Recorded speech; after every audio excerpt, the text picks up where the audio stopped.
let's move to the other disappointing team in the East that we briefly mentioned earlier, and that being the Milwaukee Bucks. They're going to enter the offseason with an interesting scenario. Chris Middleton's got a player option at $40 million. Brook Lopez enters this offseason as an unrestricted free agent at age 35. Jrue Holiday enters the year with only 1 year left under team control, then a player option for the following year. So Giannis is the only guy locked up out of their core guys for at least multiple years into the future. And they're going to have some pressure to make some changes after the defeat they had to Miami. We'll start with you, Gabe. What do you think about Milwaukee heading into this offseason? Do we think we see any drastic changes, or are they're running it back with the same group? Let me plug myself here real quick because, listen, the first video I made on my solo channel, check it out, GabeSlidIn, see it on my name card. Link in the description. Was the first. It was ranking every NBA franchise by the strength of their future. And I gave the Milwaukee Bucks an A. And D Mills commented on my video and he said the Bucks should have been an S. I don't think they're an S, bro, and here's why. These players are getting older. And at this point, I don't know if I want to keep them because you see the way Brook Lopez is playing right now, he might get a lot of money. And if he gets a long-term deal and a lot of money, the back end of that contract's not going to look good. If you can lock him up for like a 2-year +1 player option when his contract's up, or probably a team option would be better at that point. But if you can lock him up for like a 2+1 or something, go for that. But if you're like it's 3-4 or he leaves, I don't know how quick I am to take that. And then even when it comes to retaining Jrue Holiday, he had his moments in their championship run, but oh my goodness. This playoffs and previous playoffs, his offensive production has just dropped off drastically. And if he's just letting Jimmy Butler give him 40 points saying, I own you in a 1-8 matchup, like, is that defense worth, is that defensive impact, is that worth what he just takes away on the offensive end? I don't know. And that kind of gets you into a situation where it's like a little rough to picture what this team's going to look like in like 3 years. There's a lot of places they can go.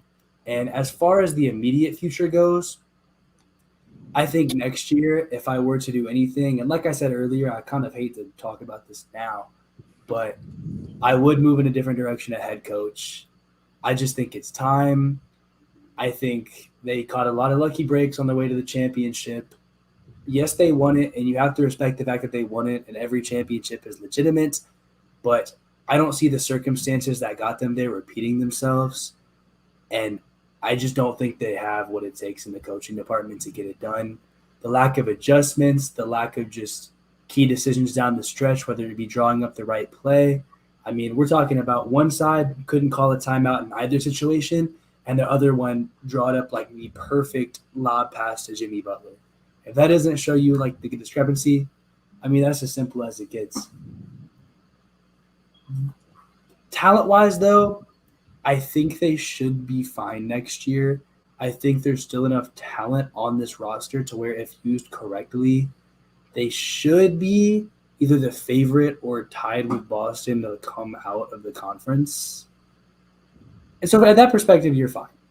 And considering the fact that for like 90% of the season, people said that like Boston and Milwaukee were the two teams that are probably most likely to go to the finals, I think you're still fine. I think it just when it comes playoff time and you're in these dogfight series like this, you need a better coach. And I think they can afford to run it back one more year before really asking the biggest of questions in the offseason of 2024. Bring up some great points there, Gabe. I like the last point that you made, saying that this roster, if they retain everybody, brought everything back, they would still be really good. They would still win a lot of games, and they still have a chance to make a run. Even if, they'll probably be luckier if they didn't draw to Miami in the first round, which is, not the typical 8 seed, but they would put themselves in a position to still be really good. But there's obviously going to be, I would assume, some type of changes because you just got pretty much embarrassed by an 8 seed, and I think the most important thing that Devin said is Giannis is the one guy that is locked up. Like that is the most important part right now. And I think as long as they have Giannis, they will be okay. Because I think he'll be enough for this front office to want and get talent in, whether it's through trades or free agency or whatever. But there are some interesting decisions because, you know, Brook Lopez, you got to decide to bring him back or not. I would assume Chris Middleton will probably opt in because I don't think he's getting $40 million again, even as good as he played in that first round series. I wouldn't want to pay that man $40 million a year.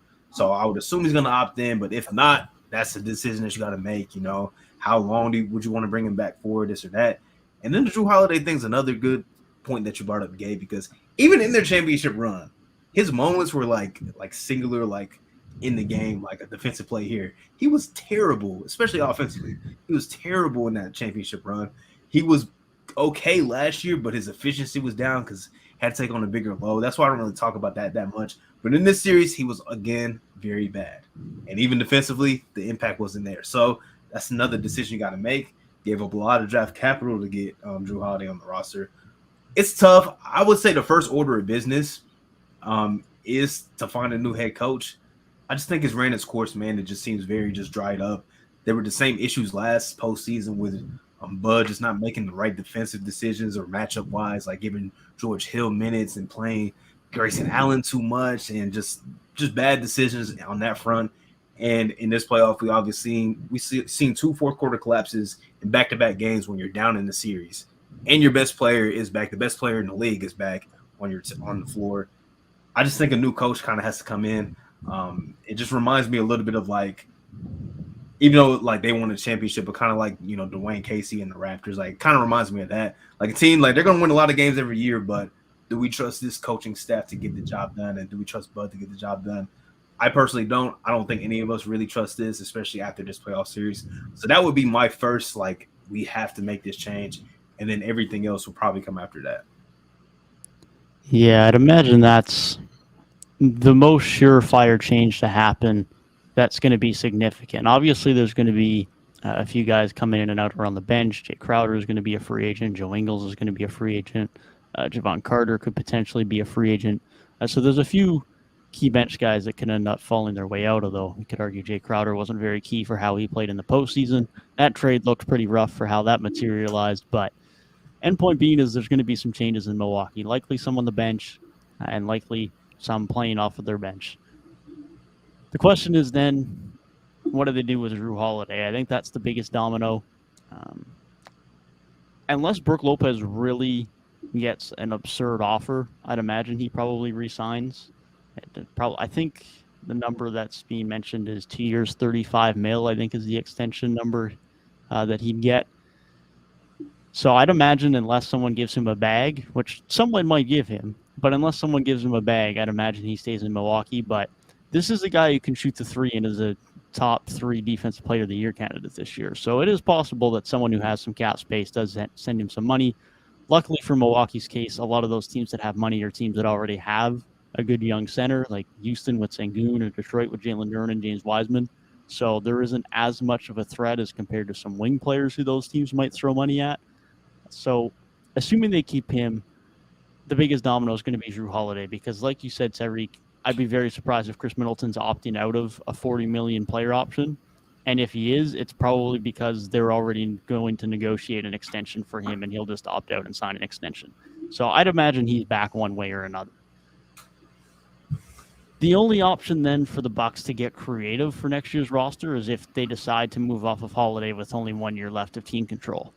Now, again, given how he's been playing, he probably opts into his team option 2 years down the road as well. But they could look to get back a little bit of flexibility from Drew Holiday. They could look to get back a little bit of depth because they're going to lose a few of their depth pieces in free agency. And they don't exactly have a ton of ways to replenish that. They're going to be vet minimums, a mid-level exception, and the limited picks that they have this year, if any.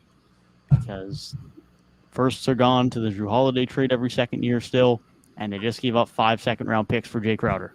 So they are depleted in the draft selection department. So they're going to have to move off of somebody to actually add any bit of quality depth, and that could end up being their Achilles heel again, is not having enough depth. Giannis was good, Chris Middleton was good, but ultimately this year they just didn't have enough from the other guys Drew Holiday included. So maybe they decide that finally we know we can be a good regular season team with Drew Holiday, but we're not buying into what he gives us in the postseason. And they probably don't look to get back another star for him, but maybe they trade him to a team for a first or two for some flexibility in a different trade towards the trade deadline and get back some bench pieces. Do they do that? I don't think they do. I think they probably primarily run it back with this group, but that's probably the only option they have to change the roster construction and add a little bit more flexibility for them this upcoming season. But like you mentioned, Tyrik, at least Giannis is locked up. That's the biggest thing for them. And as long as he's there, they're going to remain competitive regardless of what's around them. And I'd imagine that's not going to be any different next year.